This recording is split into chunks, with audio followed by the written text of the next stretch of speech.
21শে ফেব্রুয়ারি নয়, 100 দিনের প্রকল্পে বঞ্চিত শ্রমিকরা টাকা পাবেন 1 মার্চ থেকে।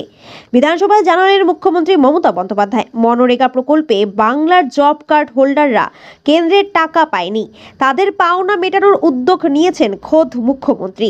21শে ফেব্রুয়ারি থেকে তাদের টাকা পাওয়ার কথা, কিন্তু সেই দিনক্ষণ বদল হলো বলে জানালেন মমতা। কেন হঠাৎ দিন বদল? কারণ হিসেবে মমতা জানিয়েছেন, 21 লক্ষ নয়, সার্ভে করে দেখা গিয়েছে বঞ্চিত শ্রমিকের সংখ্যা 24 লক্ষ, তাই টাকা পাঠানোর দিন বদল করা হলো। প্রসঙ্গত, 100 দিনের বকেয়া মেটাচ্ছে না কেন্দ্র। রাজ্যের তরফে এ নিয়ে একাধিকবার উষ্মা প্রকাশ করা হয়েছে।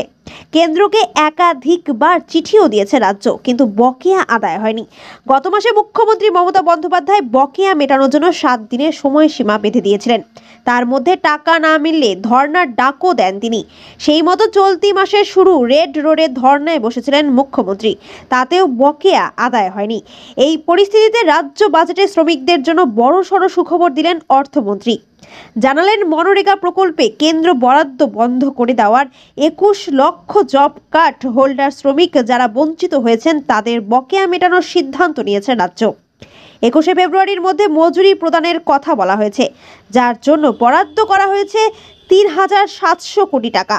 এদিন বিধানসভায় সেই বকেয়া প্রদানের দিন বদলের কথা জানালেন মুখ্যমন্ত্রী মমতা বন্দ্যোপাধ্যায়।